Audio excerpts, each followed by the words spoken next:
sazi ukuthi ifayile sihambe siyosebenza sisebenzele izisu zethu. That's why emisebenzini size sibulalane for ama positions.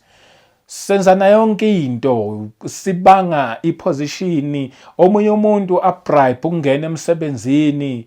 Ngani ngoba ukhalela ukuthi mangithole lokho kudla. Forgetting ukuthi lokho kudla ilokho kuphela. Abanye they go as far as killing. Ukuthi ngcono ngimsuse kule position ukuze kuzongena mina. Pastor Gino Jennings invites you to join us for our first combined South African Holy Convocation at the Ellis Park Arena, 29 Bertrams Road, New Doornfontein, Johannesburg, 2094, South Africa. Services are Friday, August 7th at 5 p.m., Saturday, August 8th at 4 p.m., and Sunday, August 9th at 11 a.m. The first combined South African Holy Convocation at the Ellis Park Arena. For information, email fc.johannesburg@fcooljc.org.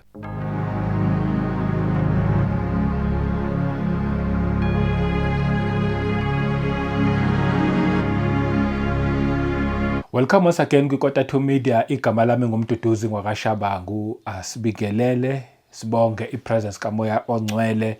Sibonge nje bazalwane, silokhu sibuya sihlangana sizokhuluma indaba ezimnandi, indaba ezithinta nje umuntu kanye noNkulunkulu. Silokhu sisizana, sikhulisana lapha nalapha ya.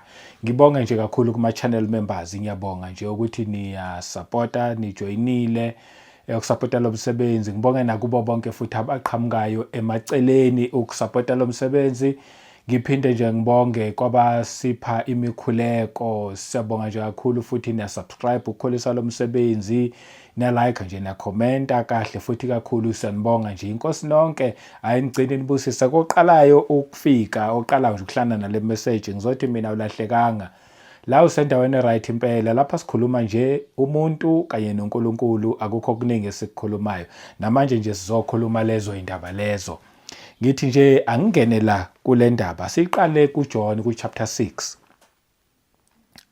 Chapter 6 siqale ku verse 22. Ngizothi nje ufunda amavesi nyana ambalwa because ibalekile ukuthi ngiqale la ku verse 22. It like me. On the following day, when the people who were standing on the other side of the sea saw that there was no other boat there except that one which his disciples had entered, and that Jesus had not entered the boat with his disciples, but his disciples had gone away alone. Itiku 23, however, other boats came from Tiberias, near the place where they ate bread after the Lord had given thanks. Sabakhumbula ke ngayizolo kwakhona bebedle isinkwa. Bebedlile nje izinkwa no fish. Lithi iBhayibheli uma ngabe ulifunda kahle, uJesu wabafida ngolofu abawu5 no fish abawu2, abantu abawu5000. Olofu nje bezinkwa abawu5 kuphela. Ofishi babe u2 and la abantu babe u5000 and badla bonke basutha kwaze kwasala. And babuya ke ngakusasa bazomcinga uJesu, bayabona ukuthi ayimana akekho nabafundi bakhe abekho. Lithi ke ku verse 24, when the people therefore saw that Jesus was not there, nor his disciples nabafundi bakhe bebengekho, they also got into boats and came to Capernaum seeking Jesus. Nabo bagibela imikhumbi baye eCapernaum. Lithi iBhayibheli, they were seeking Jesus, babefuna uJesu Kristu. Iqala lapha ke indaba yami. Bengiqala lapha ku 22 nje ukuthi understand ukuthi la abantu bangobani. Bahamba bayamcinga. Sathola la ukuthi lithizwe likaNkulunkulu, they were seeking Jesus. Ngiyayithanda this part, ave balekile. Babefuna uJesu. Ile nathi okufanele ukuthi masiyenze. Kufanele sifune uJesu Kristu. Bayazi ukuthi uJesu ebehamba nabafundi. Ngifunde nje lasilana wakhona. Lithi they also got into boats and came to Capernaum seeking Jesus. Yebo uJesu wayehamba nabafundi bakhe but babengafuna abafundi bakhe. Babefuna uJesu Kristu. They were seeking Jesus. Iyaqhubeka ke. 25, and when they found him, ngoba kumuntu ofuna uJesu. Because imessage yethu nje ingokuthi masifune uJesu and uma simfuna uyatholakala. Sakuthola lokho njengoba sifunda nje. Lithi iBhayibheli kuverse 25, and when they found him on the other side of the sea. Bemthola ngale on the other side yolwandle. Bamthola ukuthi hawu nanga uJesu samthola. Kumuntu ofuna uJesu Kristu uyatholakala. uJesu ngeke afune ukuthi simlandele kuukuthi futhi angeke size salandela umuntu esingathi siyamlandela simazi, angeke futhi athi simfune kuukuthi akatholakali. Nalaba bamfuna and lithi izwi likaNkulunkulu bakwazi ukuthi bamthole, noma bamthola sekungale kolwandle kodwa bona bamthola. And babazi futhi ukuthi uJesu akahambi yedwa, uhamba nabafundi bakhe, kodwa bazange bafuna abafundi bakhe, babefuna uJesu Kristu. Noma ngabe babengahlangana kuqala nabafundi bakhe, babeyothi sifuna uJesu. Yingakho kubalulekile ngoba abafundi bakaJesu Kristu abaphelelanga nje ngalesi sikhathi, even namhlanje njengoba siphila kulesi sikhathi samanje, basesekhona abafundi bakaJesu Kristu, basesekhona ababekiwe nguJesu Kristu. Siyathola amasifunda ukuthi abafundi bakaJesu Kristu kwakwabapostoli, bagcina bebabapostoli nabaprofeti kanjalo. Siyathola uma ngabe sifunda okusobala ukuthi namanje basesekhona abapostoli nabaprofeti kuqhubeka kanjalo. Labo bangabafundi bakaJesu Kristu. Nayinto ebalulekile kumuntu othi manje sengifuna ukukholwa, lo muntu angathi ngoba yena usefuna ukukholwa athi mina ngifuna uJesu manje. Right, siyathola ukuthi lithi izwi likaNkulunkulu and bamthola on the other side of the sea. They said to him, ngoba ayeke umthole uthi sewumtholile uthule ungasho lutho. Bathi mangabe sebemtholile khona bakusho, Rabbi, when did you come here? Mfundisi, uRabbi chaza ukuthi mfundisi. Ufike nini la? Right, iyaqhubeka ke. 26. Jesus answered them and said, uyabaphendula kuJesu Kristu ngoba babuza ukuthi ufike nini la, ngoba babonile mabe saqalaza ngale kolwandle ukuthi asimtholi. Baze bagibela ke manje lemikhumba abayigibelayo, bakwazi ukuthi bafike ngapha base bayamthola. Bajabula mase bemthola, bathi ufike nini la? Uyabaphendula kuJesu Kristu uthi most assuredly, ngiqinisile ngithi, I say to you, you seek me not because you saw the signs. Kunekhoma la, that's why ngima. Uthi niyangifuna hayi ngoba nibone izimangaliso. Uthi ngiqinisile nangifuna hayi ngoba nibone izimangaliso. Iyaqhubeka, because you ate of the loaves and were filled. Kodwa ningifuna ngoba nidlile olofu, nidlile izinkwa nasutha. That's why ningifuna. Sinaleyo nto ke even namhlanje engasho ngithi inkinga noma iproblem esibhekane nayo. And akusiyona nje iproblem abantu engathi thina sibhekane nayo kuphela, but abantu abazifaka kuyona, mhlambe ngibe ngalendlela.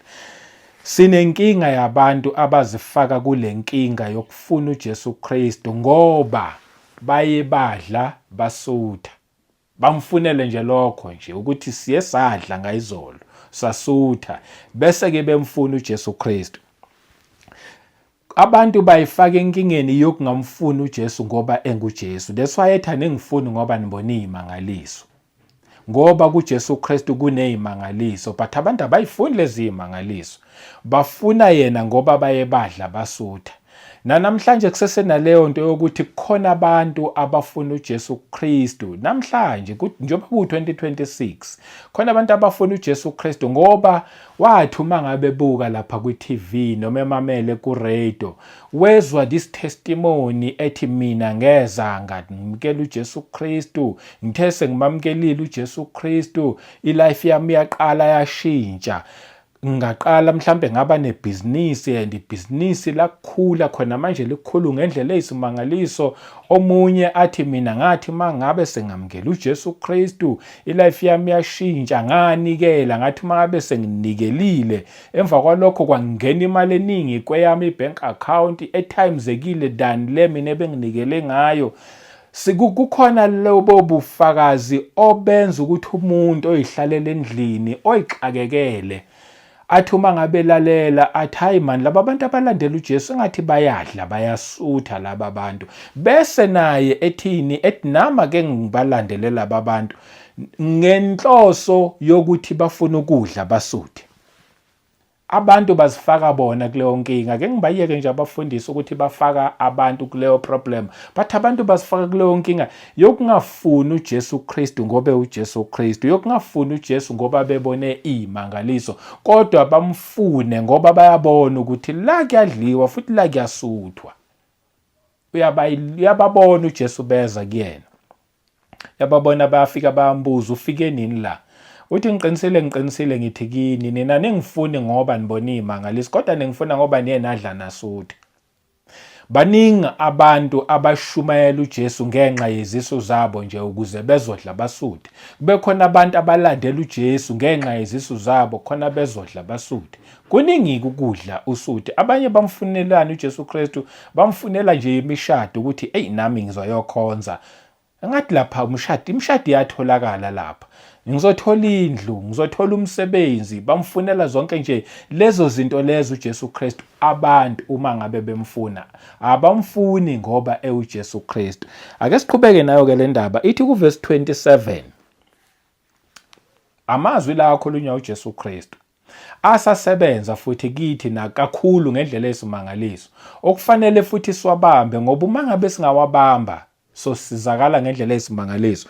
Uthi ku verse 27, do not labor for the food which perishes. Do not labor for the food which perishes. Ungakusebenzeli ukudla okuphelayo. Kusho uJesu. Uyababona bazele nje ukudla, bazelanga ukuthi ngoba bafuna yena nemangaliso, cha, bazele nje ukuthi sesadla izolo sasutha. Hayi namhlanje asiyeni kuye sophinde sidle futhi sisuthe. Uthi masingakusebenzeli ukudla okuphelayo. And sakhumbula kuMatthew ku chapter 5, uMatthew ku chapter 6, lapho echaza khona nje ukuthi singalokhu sikhala ukuthi sizodlani, singakhathazeki ngalokho sodlani sophuzani futhi soqhokani. Ngoba thina sigcina siba ngabantu njengoba sila emhlabeni sisebenzela ukuthi masidlile. Vele sifundiswe ngaleyo ndlela ke nje from usasemncane, hamba esikoleni, mangabe sewukhulile uqeda isikole uye tertiary then ufuna umsebenzi khona uzokwazi ukuthi udle. So thina okwethu inqondo yethu iprogramwe ngaleyo ndlela eyokuthi masisebenzele lokhu kudla, and uthi uJesu lokhu kudla yilokho okuphelayo, and thina saprogramwa ngaleyo ndlela ukusebenzela lokhu kudla. And umuntu once wakwazi ukusupply umndeni wakhe ngalokhu kudla bese ethi umuntu I've made it in life ngenxa yokwazi ukuthi yena uyakwazi ukuthi asupporte umndeni wakhe ngalokhu kudla, forgetting ukuthi lokhu kudla yilokho okuphelayo. Ideep lento esikhulunywa nguJesu Kristu ngendlela nje futhi eyisimangaliso, and la ezweni into engenzeki futhi engakhulunywa kulelizwe siphila kulona. Thina sazi ukuthi ngiyaphinda futhi sazi ukuthi fanele sihambe siyosebenza, sisebenzele izisu zethu. That's why emisebenzini size sibulalane for ama positions. Senzana yonke into, sibanga iposition, omunye umuntu abribe ukungena emsebenzini.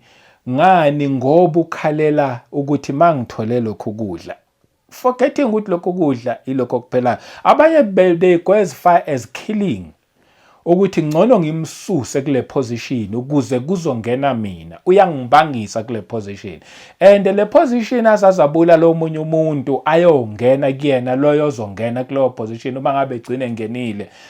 Into nje ayekhalelayo yilokhu kudla okuphelayo. Uthi uJesu masingakusebenzeli lokhu kudla okuphelayo.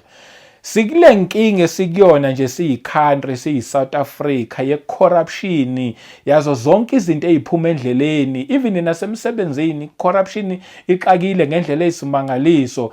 Asithandani singabantu, siyazondana singabantu, sijabulela ukubona omunye ehlupheka. Yazi yini eyenza yonke leyo nto leyo? Indaba lokhu kubangwa nje lokhu kudla. Kubangwa labo lufa abawu5 nofish abawu2, kubangwa bona even na today ukuthi ayi abeze kimi, abangasayi kozibani manje, umuntu afune konke kube ngokwakhe. Ukhalelani lo muntu? ukhalela lokhu kudla okuphelayo.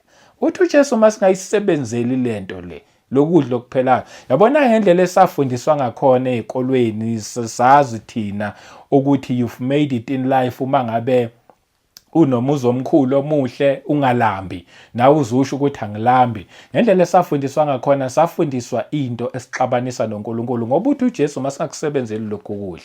Ngoba lokhu kudla okuphelayo.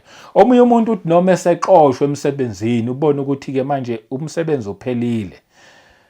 Asho ukucisha ashayiswe izimoto kuduma ikhanda uphelele umsebenzi uyakhala ngiphelele umsebenzi. Bathi mabembuza abantu yini ukhalelani athi izingane zami zizodlani ngiphelele umsebenzi into nje ayikhalelayo izingane zami zizodlani. Uyayizwa lento lekhulunywa yilo muntu ngokwethu ne-understanding yethu la ezweni it makes a lot of sense. Ukhalela into yakhona ngempela izingane zami zizodlani. And uthi uJesu Kristu do not labor for the food which perishes. Ngakusebenzela ukudla okuphelayo. Okusho ukuthi uma ngathi uyaxoshwa emsebenzini ijabula. Ngoba manje na-ke uzobuyisana noNkulunkulu ke manje ukuthi uzombuza uNkulunkulu, uzomfuna and uzomthola bese umbuza ukuthi yini okufanele ngiyenzeke kusukela manje kuya phambili. But thina sikwezi lokho. Omunye umuntu athi ngoba ungiqoshisile emsebenzini nami ngizokukhombisa. Senzani izinto ezimbi. Yini inkinga? Yilokhu kudla okuphelayo. Uthi uJesu ngakusebenzeli ukudla okuphelayo. Ave deep le ndaba. Amazwi lawo ngawafunda nje udlulela without any understanding until umoya ongcwele ayambule lento ukuthi hayibo kunendaba la and le ndaba elana ave inkulu and futhi very deep. Thina sisebenzela ukudla okuphelayo. Okusho ukuthi thina we are wasting our time. Uyabona nje lento uma ngabe ngiyikhuluma komunye umuntu it may never make sense as much as umade lapha ku chapter 6 uma ngabe ethi uJesu masingakhathazeki ukuthi sodlani sophuzani soqokani masingakhathazeki ngalokho uma ukulalela enyameni it doesn't make sense. Sikhohlwa ukuthi sinoNkulunkulu who is our provider. That's why ethi ungakusebenzeli ukudla okuphelayo. Ngoba lo Nkulunkulu mangabe wakwazi ukufida 5,000 yabantu ngolofu abawu5 nofish abawu2 okusho ukuthi angakwazi nathi ukusifida kulesi sikhathi samanje provided sisebenzela le part engiyakuyona ke manje. Iyaqhubeka ke la ku verse 27 ithi but for the food which endures to everlasting life. Nakho ukudla okufanele sikusebenzele. Lokhu kudla ukudla okuyinguna phakade futhi ake ngifunde nje ngesizulu. Ithi ningasebenzeli ukudla okuphelayo kepha ukudla okuhlala kuze kube ngukuphila okuphakade.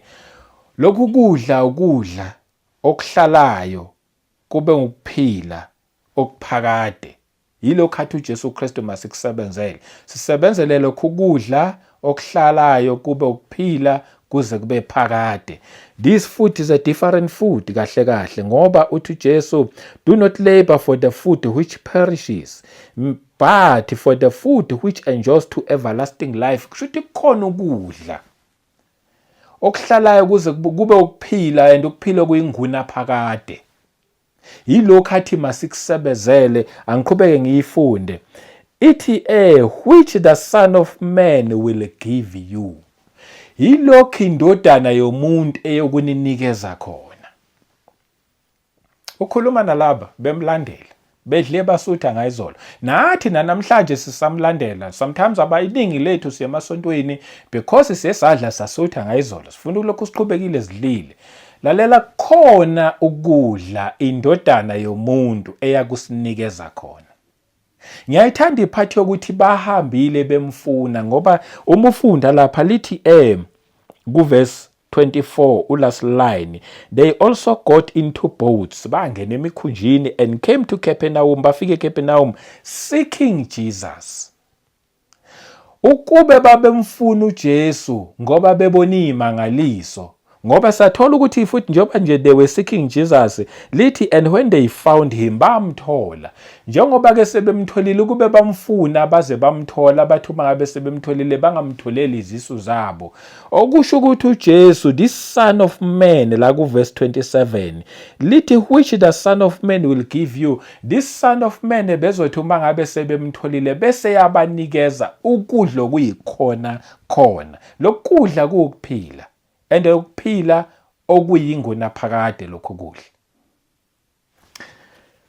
Iyaqhubeka ithi because the Father has set his seal on him, ngokuba ubaba, ngoba uNkulunkulu Baba ubeka uphawu kuyona indodana, akabekanga kwabaningi, ubeka uphawu kuyona indodana, and uphawu alibeke kuyona indodana okuyindodana yomuntu ngumoya ongcwele wayembeke ngaleso sikhathi kuJesu Kristu. Manje umoya ongcwele usuthulelelwe kuwo wonke umuntu, but nayindaba la ikhona kubeka uphawu kuJesu Kristu. And uyena futhi okwazi, this son of man nguyena okwazi ukunikeza umuntu isinkwa angasisebenzela kube ukuphila, and ukuphila kuyingona phakade.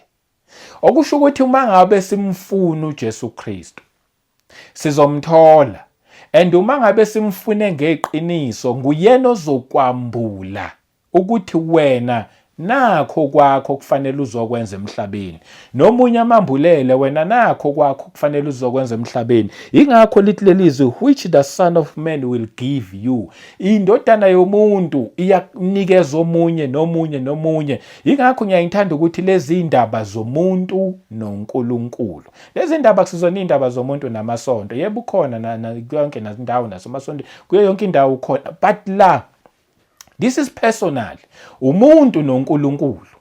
Ngoba once wafuna uJesu Kristu uzokunika specifically for wena ukuthi wena ngikunikeze lokhu nakho kufanele ukusebenzele. And uma ukunikeza uNkulunkulu must remember ukuthi uJesu indodana kaNkulunkulu and unguNkulunkulu, uma unikezwe nguye indodana yomuntu. Ingakho lithi lokhu kudla kuukuphila, and ukuphila kuze kube ingona phakade. Yini indaba? Ingoba umunikwe uye ukunikeza into eyi-everlasting life, ayipheli, unikezwe nguye i-everlasting life ngoba okuqhamuka kuye kuyingona phakade. That's why ethi thina sisebenzela lokhu kudla okuphelayo, lokho esikusebenzayo, lokho esikufunayo, lokho esize sithakathane ngakho, sibulalane ngakho, siqoshisane ngakho emisebenzini okwethu, and yilokho okuphelayo lokho athi masingakusebenzeli khona okwakhe okuyingona phakade okuyokwenza ukuthi ungamthakathi omunye umuntu, because you've got your own. Yabona nje uma unikezwe nguye uNkulunkulu akunikeza uJesu Kristu okwakho, uma ubona omunye enza futhi okufana nokwakho awuwarisheki, instead uyajabula because kuqhubeka umsebenzi kaNkulunkulu. Angeke ukuthi ngiyambulala uzongithathela iposition yami, no, you just understand ukuthi naye ugijimela ibanga noNkulunkulu, nami ngigijimela ibanga noNkulunkulu. Instead sivele sithandane, sibambane, sihambe ndawonye. Ngani? Ngoba manje akekho ozothathela omunye umsebenzi wakhe once wawunikwa indodana yomuntu everlasting life, but umubi wayitwista lento la emhlabeni. Wathi nina nje sebenzelani izisu zenu, and manje nathi ke ngokungazi sagcina sesiyisebenzela izisu. Umuntu asebenzele sazayo ngena kuphethunene kusho ukuthi besebenzela into ephelayo, kusho ukuthi naye usebenzile, yebo omunye aze ahlonipheke mhlawumbe kanti uhlonipheka nje ngento ephelayo. Ngizothi mina masike simfuna uJesu Kristu ngokweqiniso this time around sizomthola. And uma ngabe simthola njengokusho kwezwi, the son of man will give us the real bread. Yisiphi lesi sinkwa? Ngiyamfunda futhi uverse 27 lithi do not labor for the food which perishes, but for the food which endures to everlasting life. Okuqhamuka kuNkulunkulu is an everlasting thing, isinkwa like esingeke siphelelwe, so hlezi sikhona.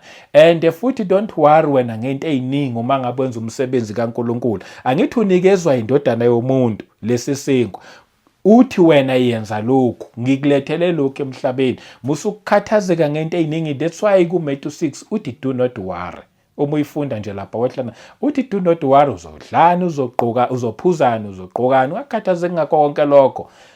utho kwethu but seek ye first the kingdom of, funani qala umbuso kaNkuluNkulu nokulunga kukaNkuluNkulu bese thi konke koza sekusilandela noma konezezelwa.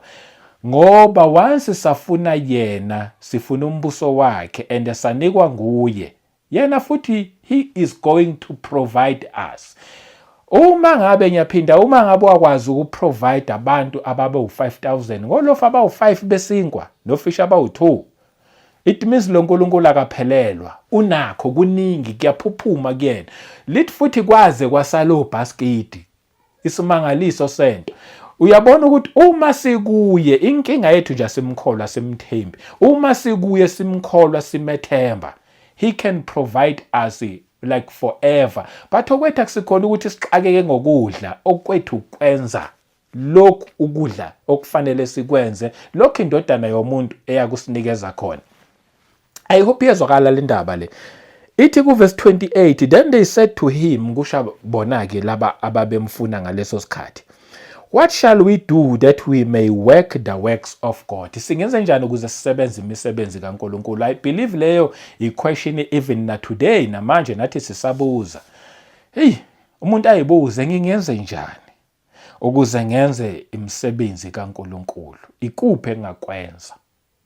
Na impendulo eza noJesu Kristu. Ngivala ngalo ke leli verse 29. Jesus answered and said to them, ebaphendula.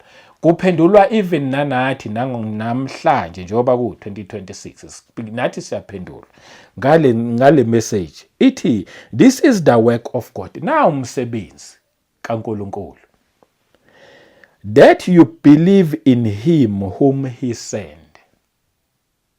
That you believe in him whom he sent. Umsebenzi kaNkuluNkulu yilo.